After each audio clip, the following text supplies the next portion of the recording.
nimaga bugun sog' olib kelmadingiz, nimaga bugun tabriklamadingiz.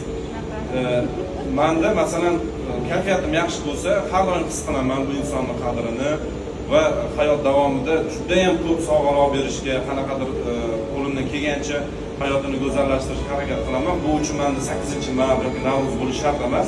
Lekin shu yerda yomon odatim o'sha bayramlarda juda ham kuchli e'tibor qila olmayman, chunki men o'zimni shunaqa his qilaman, kun davomida ham yoki yil davomida qilaman. Men har bir qilishim kerak degan narsa bor. Lekin bu masalada biz o'sha kelishib olganmiz. Xafa bo'lmaydi. Rostdan ham juda ham anaqa muhim voqea yoki bir bayram bo'lsa ham men quruq qo'l bilan kelsam ham juda chiroyli kutib oladi. Joyi kelsa o'ziga o'zi ham sovg'a qilib qo'yadi.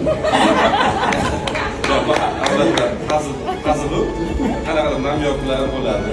O'sha bugun endi video bo'lmasa ham aytmoqchi bo'lgan gaplarim. Albatta, boya aytganimdek ta'kidlayman, ayol kishini, erkak kishini hayotdagi o'rni juda ham baland. Boya gapimni davom sifatida albatta men o'zimni hayotimni, masalan, to'g'ri men 23 yoshimda yoki 24 yoshimda uylanmagan paytlarimda baribir boshqacha hayotimni tasavvur qilganman, lekin hozirgi paytda men bu insonsiz hayotimni umuman tasavvur qila olmayman, 1% ga ham. Yo, rostdan tasavvur qila olmayman, chunki haqiqatdan ham ayol kishi to'g'ri sizga qanaqadir ma'noda oddiy motivatsiya bo'lishi mumkin yoki ana o'zbekchada aytadiku qadam o'qib keldi deydimi.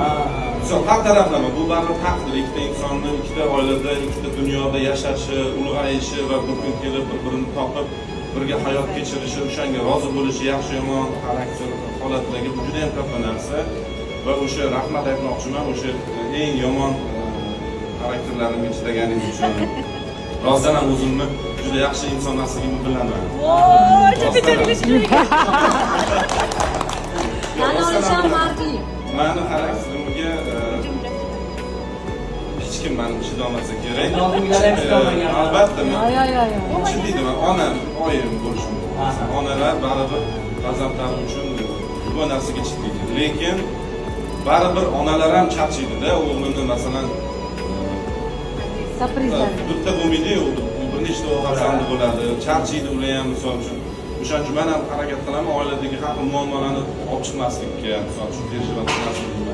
Birinchi o'rinda albatta onalarning bayrami hozir, lekin albatta shu onalarni ham baxtliroq. Siz agar oilangiz bilan muammongiz bo'lsa, onangiz uxlamaydi-da. Masalan, bizda qanaqadir muammo bo'ladigan bo'lsa, quloqiga yetib borsa, yig'lab, telefon qilib, razbor qilib, mana farqi yo'q kim aybdor. O'sha kelin pravda. O'sha ayolingiz bilan siz baxtli bo'lsangiz, tinch bo'lsangiz, oilangiz ham, onangiz ham, otangiz ham xotirjam bo'ladi. Vaholanki men o'zim qizg'ishtirolman, men o'zim ham masalan shu narsani xohlardimki, mendan ham yaxshisi uchrasin inshaalloh. O'shanga yarasha o'shaning uchun ham harakat qilaman, birovni farzandi baribir hamda, misol uchun o'shaning uchun assalomu alaykum deb ayollarni sizni yaxshi ko'raman. Rahmat ayting. Ayting.